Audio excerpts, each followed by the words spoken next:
Hello everyone, myself Sunaina. I am from IM. I'll teach you economics class 12. Yesterday हमने कुछ basic terms, basic topics करे थे macro economics में, जिसमें हमने गुड्स एंड सर्विसेज के बारे में पढ़ा था कि गुड्स क्या होती है, सर्विसेज क्या होती है। गुड्स टैंजिबल थे, स्टोरेबल थे, वैल्यूएबल थे, ट्रांसफरेबल थे, और सर्विसेज इंटैंजिबल थी, ट्रांसफरेबल नहीं थी, स्टोर नहीं कर सकते थे। फिर हमने गुड्स के कुछ टाइप्स करे थे, final goods, capital goods, intermediate goods. Final goods के टाइप करे थे final consumer good, final producer good. Consumer good के टाइप करे थे durable, semi durable, non durable, services. Capital goods, intermediate goods जो प्रोड्यूसर गुड्स के टाइप थे। फिर इंटरमीडिएट गुड्स क्या था, इसमें कोई डाउट नहीं।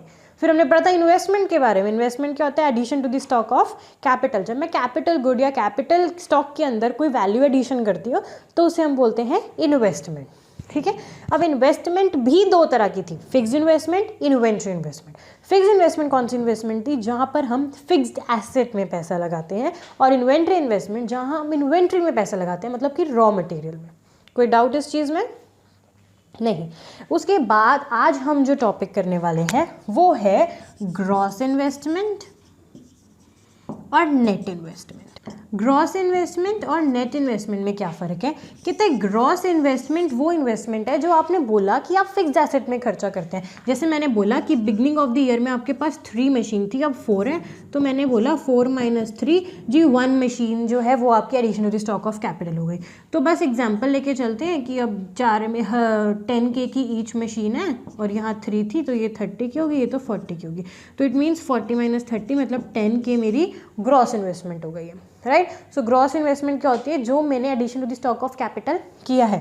नेट इन्वेस्टमेंट क्या होती है, यहाँ पर कहता है एक्सक्लूडिंग डेप्रीसिएशन। जब हम इन्वेस्टमेंट के बारे में पढ़ते हैं, डेप्रीसिएशन को निकाल कर फिर हम जो इन्वेस्टमेंट के बारे में पढ़ते हैं, कहता है उसे बोलते हैं हम लोग नेट इन्वेस्टमेंट। जैसे कि अब ये जो 3 मशीनरी हैं और ये जो हमने एक मशीनरी और ऐड करके 4 कर दी, कहता है कि साल के एंड में इसकी वैल्यू 30 थोड़ी रहेगी, इसकी वैल्यू भी तो डेप्रिशिएट होएगी।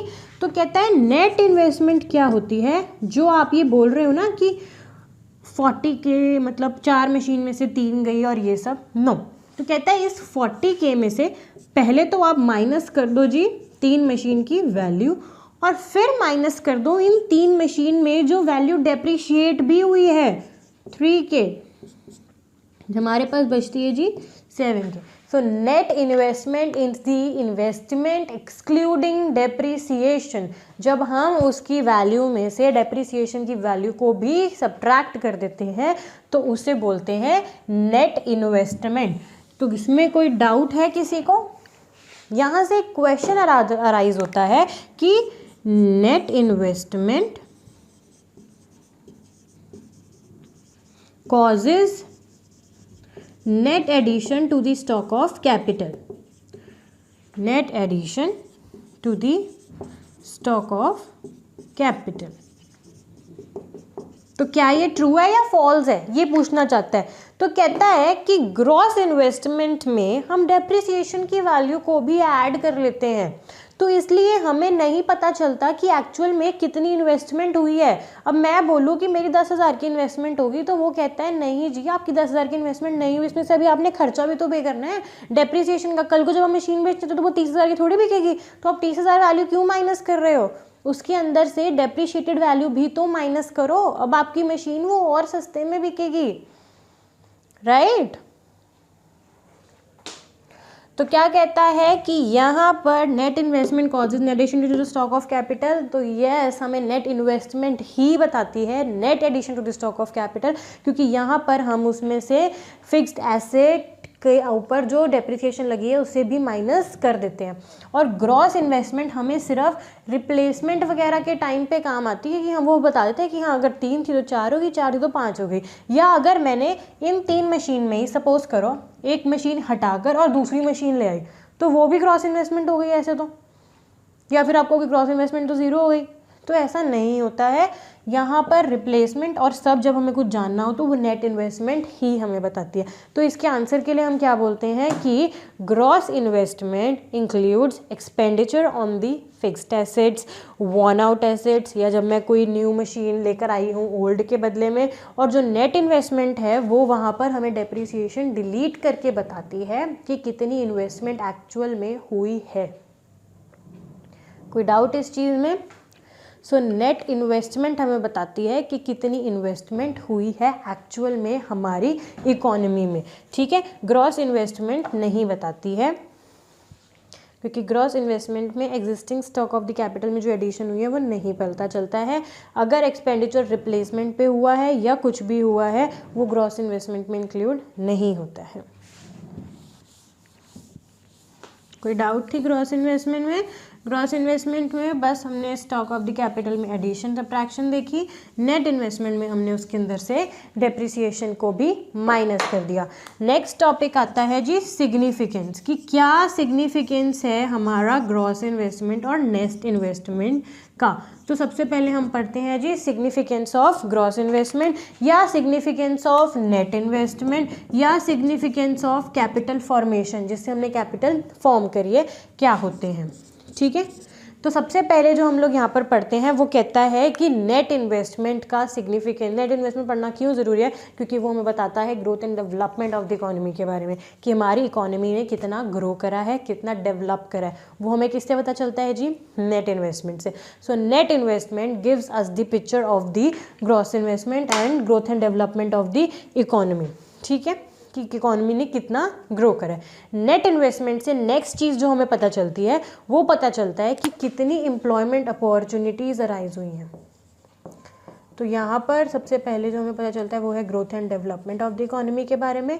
नेक्स्ट मैंने बोला कि क्यों ज़रूरी है, क्योंकि नेट इन्वेस्टमेंट से एम्प्लॉयमेंट अपॉर्चुनिटीज़ मार्केट में इंक्रीज़ होती हैं। अगर एक मशीन थी तो 10 लेबर काम कर रही थी, अल्टीमेटली अगर अब 2 मशीन हो गई हैं तो ऑब्वियसली ज़्यादा लेबर काम करेगी, 20 लेबर, तो ग्रोथ अपॉर्चुनिटीज़ बढ़ने वाली हैं, एम्प्लॉयमेंट अपॉर्चुनिटीज़ बढ़ने वाली हैं लोगों के लिए। तो वो क्या कहते हैं कि यहाँ पर हमें क्या पता चलता है कि कितनी एम्प्लॉयमेंट अपॉर्चुनिटीज़ बढ़ रही हैं। नेक्स्ट कहता है पर यूनिट लेबर की प्रोडक्शन के बारे में भी पता चलता है। Per unit production of the labour के बारे में भी हमें इससे पता चलता है कि एक लेबर कितना प्रोड्यूस कर रही थी, उसकी क्या प्रोडक्टिविटी थी। तो ये सब हमें इसके थ्रू पता चलता है। सो सिग्निफिकेंस में क्या है कि नेट इन्वेस्टमेंट हमें growth and development of the economy के बारे में बताता है। नेट इन्वेस्टमेंट हमें बताता है कि कितनी एम्प्लॉयमेंट अपॉर्चुनिटीज़ मार्केट में है, कितनी अराइज होने वाली है, और per unit of the labour production कितनी है, ठीक है।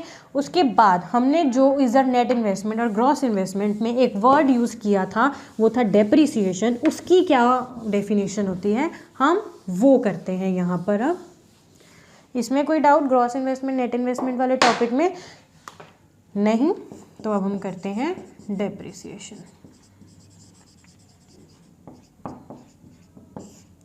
डेप्रिसिएशन क्या होता है? Loss in the value of fixed asset due to, बहुत रीजन हो सकते हैं, due to wear and tear. कोई और बता सकता है? वियर एंड टियर क्या होता है? हमने उसको यूज करते रहे और वो खराब होती गई, या नॉर्मल एक्सीडेंट्स, गलती से भी कुछ हो सकता है, या एक्सपेक्टेड ऑब्सोलेंस, कि हाँ मुझे पता था जी इसकी वजह से हुआ, मतलब एक्सपेक्टेड, मुझे पता ही था कि इसकी वैल्यू गिरती ही है, इसकी वैल्यू गिरेगी ही आने वाले टाइम में। जैसे कुछ फिक्स्ड एसेट होती है, मशीनरी हो गई, कार्स हो गई, एसी हो गया हमारा, हमें पता ही नहीं अप्लाइंसेस की डेप्रिशिएट वैल्यू होती ही होती है। एक्सपेक्टेड ऑब्सोलेंस है, चलाएंगे नहीं चलाएंगे ये चीज़ें ख़राब होती जाएंगी, आने वाले टाइम में इसकी वैल्यू गिरती जाएगी। तो जब हमें ऐसे पता होता है तब उसे बोलते हैं depreciation. Wear and tear, normal accident, expected obsolescence. Depreciation एक चीज़ पर हर टाइम के अकॉर्डिंग लगती रहती है।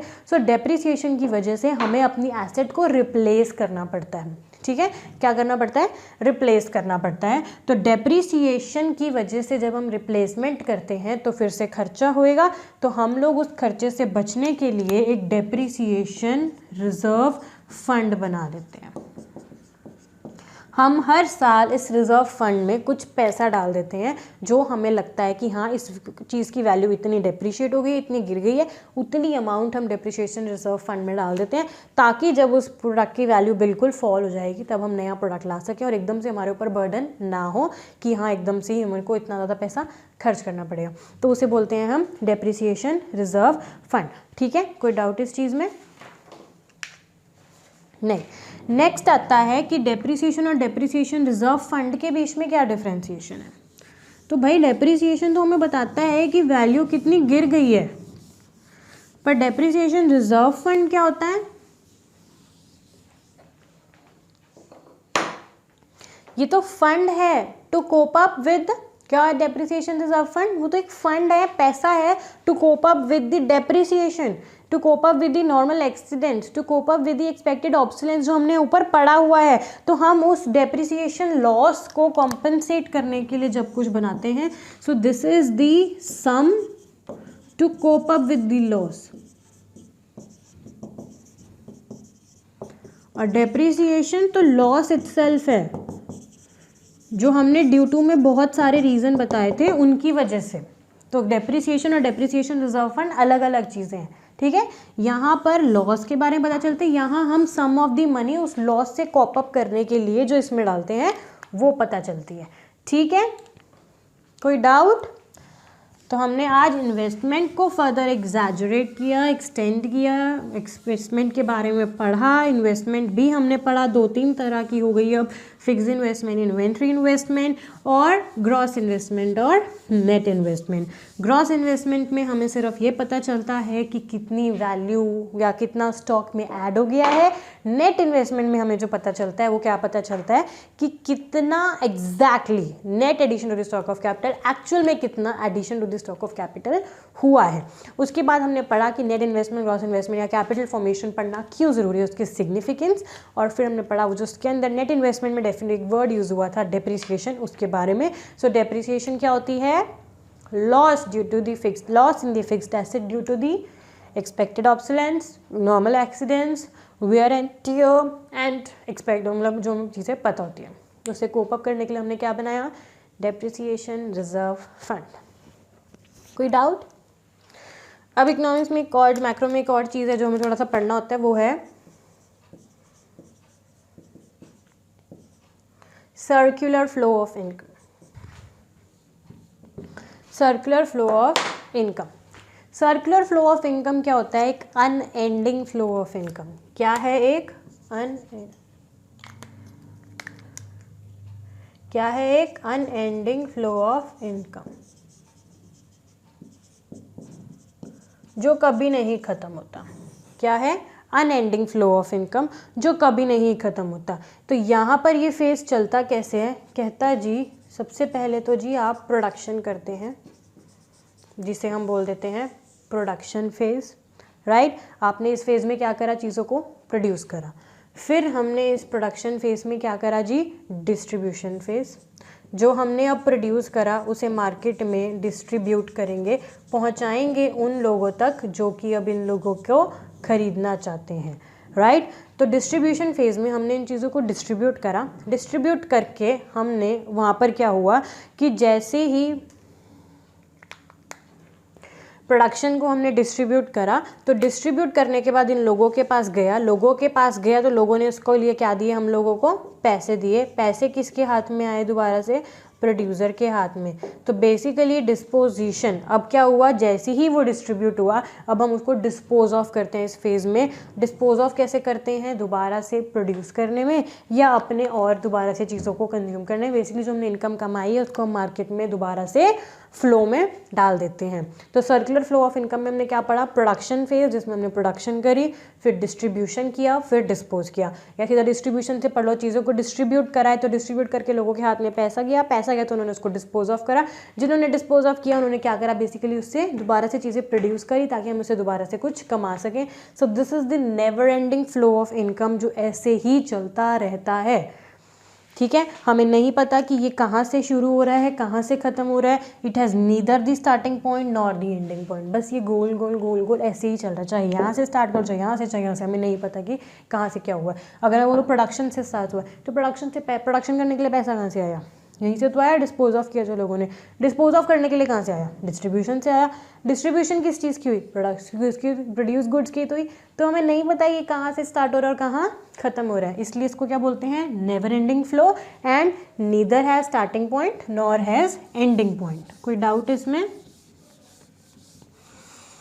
This was the circular flow of income.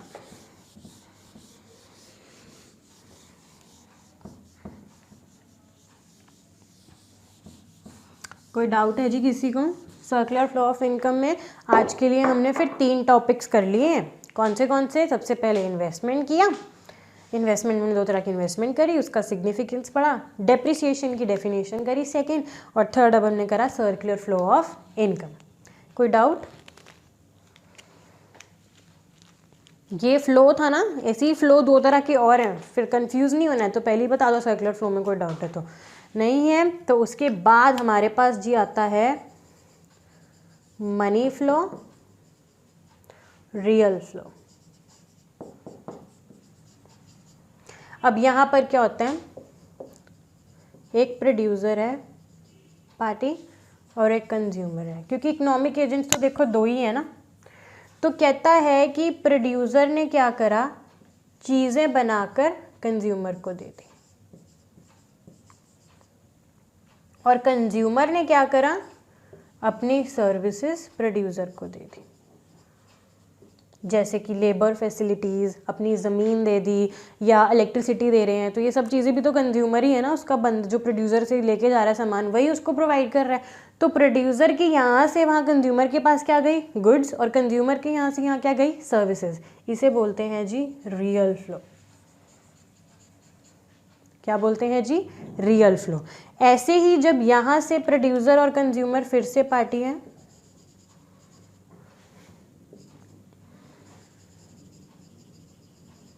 तो प्रोड्यूसर ने जब कंज्यूमर को गुड्स दी तो कंज्यूमर बदले में क्या देगा जी, payment for goods and services, और प्रोड्यूसर सर्विसेज के बदले में क्या देगा जी, फैक्टर पेमेंट्स, क्योंकि इन्होंने फैक्टर सर्विसेज दी थी। फैक्टर पेमेंट में क्या आ जाता है जी, रेंट, लैंड दी होगी अगर, प्रॉफिट एंटरप्रेन्योर दिया होगा अगर, इंटरेस्ट अगर कैपिटल दी होगी, वेजेस अगर लेबर फैसिलिटीज़ दी होंगी, राइट। तो इसे बोलते हैं जी मनी फ्लो।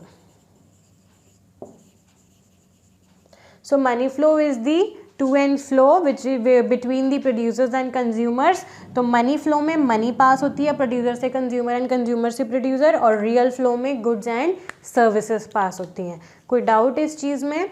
रियल फ्लो में क्या जाता है, प्रोड्यूसर से consumer, goods and services, producer से कंज्यूमर तक गुड्स और कंज्यूमर से प्रोड्यूसर तक सर्विसेज। और मनी फ्लो में क्या जाता है, ये, इसको हम इकट्ठा भी ड्रॉ कर सकते हैं। जैसे पहले मैंने यहाँ से यहाँ एरो करा था, तो अब यहाँ से यहाँ दिखाएंगे कि यहाँ पर पेमेंट ऑफ गुड्स जाती हैं, यही वाली गुड्स, और अभी यहाँ से यहाँ पर पेमेंट ऑफ सर्विसेज, यही वाली सर्विस। ठीक है जी, कोई डाउट है जी मनी फ्लो और रियल फ्लो में? बस इतना ही है आज के लिए कि नहीं, बताओ कुछ और करेंगे? लास्ट टॉपिक रह जाता है वैसे तो, चलो हमें क्यों मतलब ख़त्म छोड़ना है टॉपिक को। लास्ट टॉपिक है जी हमारा इंजेक्शंस एंड लीकेजेस।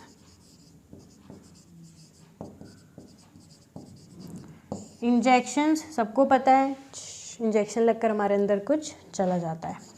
लीकेजेस, जब कोई लीकेज होती है तो चीज़ें बाहर आती हैं, तो वर्ड से ही पता चलता है। बट यहाँ पर वो डॉक्टर वाले इंजेक्शन के बारे में बात नहीं हो रही है, यहाँ पर कुछ और बात हो रही है। तो कहता है इंजेक्शन होता है एडिशन और लीकेज होता है सब्ट्रैक्शन, लेमैन लैंग्वेज में। ठीक है, क्या होता है जी, सब्ट्रैक्शन।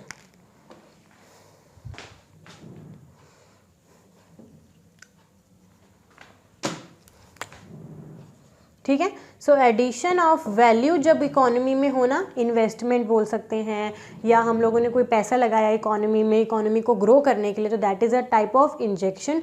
एंड लीकेजेस क्या होती है? सब्ट्रैक्शन ऑफ वैल्यू, जब हम इकोनॉमी से करते हैं कि मेरी इकोनॉमी से पैसा बाहर चला गया ड्यू टू सम रीजंस, मतलब मेरी इकोनॉमी में नहीं रहा, या मैंने इन्वेस्टमेंट नहीं करी है, उसमें जो मेरा पैसा था वो सारा फ्लड हो गया। फ्लड अवे कैसे हो सकता है? चैरिटी में चला गया, कोई नेचुरल कैलेमिटी आ गई उससे चला गया, है ना। तो गवर्नमेंट ने कोई कंजम्पशन एक्सपेंडिचर अगर करते हैं तो वो इंजेक्शन का पार्ट है। पर लीकेज का पार्ट क्या होता है? सेविंग्स। अब लोगों ने वो पैसा अपनी इकोनॉमी में देने की जगह, लगाने की जगह, अपनी जगह पर सेव करना स्टार्ट कर दिया। अब इंजेक्शन लगाओ, मेरे पास जितना पैसा है, सपोज मेरी इनकम यहाँ 50,000 है, तो अगर मैं इस इनकम का कुछ पार्ट कंज्यूम करती हूँ, कुछ सेव करती हूँ, तो जो कंज्यूम करती हूँ वो पैसा इकोनॉमी में गया, वो पैसा इकोनॉमी में गया तो सब उसको यूज़ करेंगे, सब तक वो डिस्ट्रीब्यूट हो जाएगा। बट जो पैसा मैंने कंज्यूम नहीं करा वो मैंने सेव कर लिया, अपनी अलमारी में रख लिया, that is a type of dead money. तो वो सेविंग्स क्या है? लीकेजेस। मैंने उसको साइड में रख दिया, वो मेरी वैल्यू एडिशन नहीं करेगी, वो पैसा वैसे का वैसा रहेगा। अगर मैं उसको बैंक में भी डिपॉजिट करा देती ना तो भी वो इंजेक्शन का पार्ट हो जाता। बट बिकॉज मैंने उसको सिर्फ सेविंग्स अपने पार्ट में ऐसे ही रख लिए, तो वो क्या बन जाता है? हमारा लीकेजेस। और क्या लीकेजेस का एग्जाम्पल? इम्पोर्ट। मैंने गुड्स को बाहर बेच दिया, इससे क्या होता है कि मेरी गुड अगर मेरी इकोनॉमी में रहती तो मेरी इकोनॉमी ग्रो करती, बट अब क्योंकि वो बाहर चली गई है तो वो क्या हो जाती है? यहाँ पर फिनिश हो जाती है। सो क्या कहते हैं? इंजेक्शन में एडिशन ऑफ द वैल्यू होती है, लीकेजेस में सब्ट्रैक्शन ऑफ द वैल्यू होती है, ठीक है। एडिशन ऑफ द वैल्यू किस में? सर्कुलर फ्लो ऑफ इनकम में बोल सकते हैं, और लीकेजेस क्या होती हैं? Subtraction of the value in circular flow of income. कि मतलब मेरी इनकम का फ्लो यहाँ पर टूट रहा है, यहाँ पर और बढ़ रहा है। इंजेक्शंस के एग्जांपल्स क्या लेते हैं हम? कंजम्पशन, ठीक है, और लीकेजेस का एग्जांपल ले लेते हैं हम सेविंग्स, ठीक है जी। यहाँ इन्वेस्टमेंट भी ले लेते हैं और यहाँ इंपोर्ट्स ले लेते हैं, ठीक है। कि इन पैसों से, इसकी वजह से मेरी इकोनॉमी में circular flow of income disturb हो जाता है और अच्छे से नहीं चलता, क्योंकि इकोनॉमी में पैसा नहीं हो रहा है ना यार, फ्लो, पैसा बाहर चला गया, या ये पैसा डेड मनी हो गया सेविंग्स वाला। Okay, last basic term, some basic concepts of macroeconomics में जो है वो है स्टॉक एंड फ्लो। दो वर्ड्स हैं, स्टॉक, फ्लो। स्टॉक क्या होता है? Goods and services over a particular point of time, और फ्लो क्या होता है? Over a period of time. तो अगर मैं बोलूँ कि इस महीने के एंड में मेरे पास इतना माल है, एंड में, तो वो हुआ स्टॉक का पार्ट। अगर मैं बोलूँ इस महीने में पूरी मेरा इतना सेल हुआ है, तो वो फ्लो का पार्ट है। Over a particular point of time की जब बात होती है तो वो स्टॉक होता है, और over a period of time की अगर बात होती है तो वो फ्लो होता है, ठीक है। इस महीने की स्टार्टिंग में मुझे इतनी पॉकेट मनी मिलती है, that is a particular point of time, stock. मैंने इस महीने में ये खर्चा किया है, that is a part of flow. So कोई doubt? Flow is the concept over a period of time and stock is the concept of particular period of time. Okay जी, कोई डाउट है इसमें? एग्जाम्पल दे दूँ इसका एक एक? स्टॉक का एग्जाम्पल दे सकता है कोई? Capital, capital is the example of stock, क्योंकि कैपिटल क्या होता है? हम जब देखते हैं साल के एंड में, महीने के एंड में, महीने की स्टार्टिंग में, जब हम देखते हैं कि कितना स्टॉक पड़ा हुआ है, उसको हम स्टॉक के नाम से ही जानते हैं। और फ्लो का एग्जांपल प्रोडक्शन, कंजम्पशन, मैंने इस महीने में कितनी प्रोडक्शन करी, मैंने इस महीने में कितनी कंजम्पशन करी, जब पूरे एक महीने की बात हो रही है तो उसे हम बोलते हैं फ्लो कंसेप्ट, ठीक है। So these were the some basic terms of macroeconomics which were important to learn macroeconomics, and basically ये एक important part ही आ चुका है हमारे macroeconomics का, क्योंकि यहाँ पर हमें क्या पता चल चुका है कि macroeconomics कितना wider concept है, हम इसमें क्या क्या चीज़ें पढ़ते हैं, ठीक है। So कोई भी doubt हो, you can come to me anytime, anywhere. Okay, thank you, meet you again.